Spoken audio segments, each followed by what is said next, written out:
company was also looking to grow. And till 2011 and 12, they were mainly focused on videos. So they used to capture every single match, showcase the videos to their teams, and their biggest client was the Indian cricket team and the big IPL franchises in MI and CSK. So they had a good clientele, but they had only video analytics, and that was the time they were looking to foray into data, and they realized the importance of data as well. So they asked me if I would like to lead that data team, considering I have an MBA, I have an experience of 3-4 years in corporate world. So, and the fact that I was interested in cricket, uh, they wanted me to do lead that team and try to manage their data.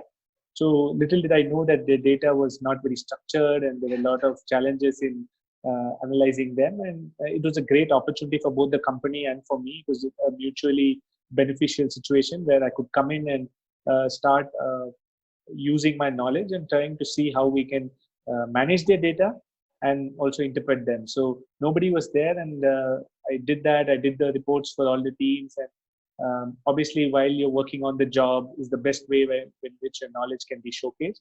So a lot of my knowledge was showcased during making those presentations, identifying those insights, and giving it to the players, and they found it very useful even for the team. So a lot of decisions were taken based on our insights, and it was fairly successful. So within the company, I got a good name and a good reputation, and then I was managing more and more people. We had more and more teams. So the growth happened more, I would say, not financially, but definitely in terms of exposure, in terms of roles. I had some amazing work experience. So the kind of clients they had were all top notch. I got a chance to work with ICC. I got a chance to work with the Indian cricket team, the top IPL clients, different franchises. So I think if you just hang in there and you go through the tough times, you leave money aside and try to manage with what you have, it will come. That's what I learned. So yes, like I told you, I was lucky because I was in Chennai, so I didn't need. I lived at my house. I had a family who was very supportive. My wife was working, so a lot of things fell in place. So for me to take this risk and to actually prolong this risk a little more. So that's something I always tell a lot of youngsters. Some people are lucky, some people are not. So I didn't have any financial loans as well. So a lot of things fell in place. Nice. Okay. And how did the role with ESPN Cricinfo come about after that? There's an interesting story to that. So obviously things were going very well in sports mechanics. I was working for 4 years there. I got a chance to help the West Indies team win the World Cup in T20 World Cup in India. I was their consultant that time. So everything was going pretty well.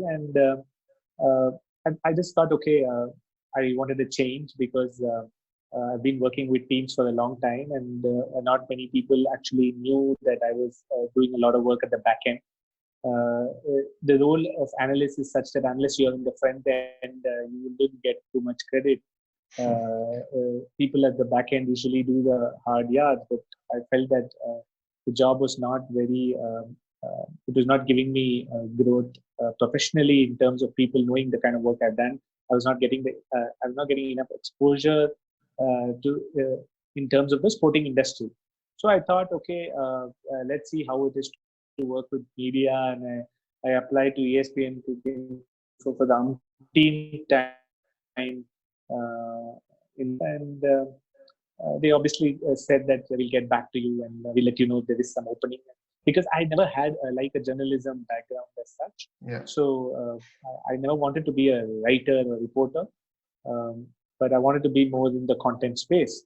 So I wrote to them, nothing happened, and then they had a quiz competition called Cric IQ, which they've been running for a long time, and I so happened to take part, and I finished third in that. And the CEO, Mr. Sambit Bal, obviously was the chief guest, and he saw me there again, and he said that I have you in my mind, and I let you know whenever an opportunity comes up.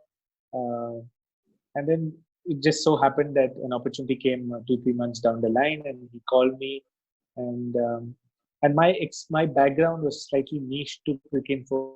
That was something which I think they found interesting, because most of their guys are people with journalistic background. So again, that helped me get a job with Cricinfo, because I already had sporting background, and my niche was T20 cricket. So I had focused a lot on T20 cricket because I knew that.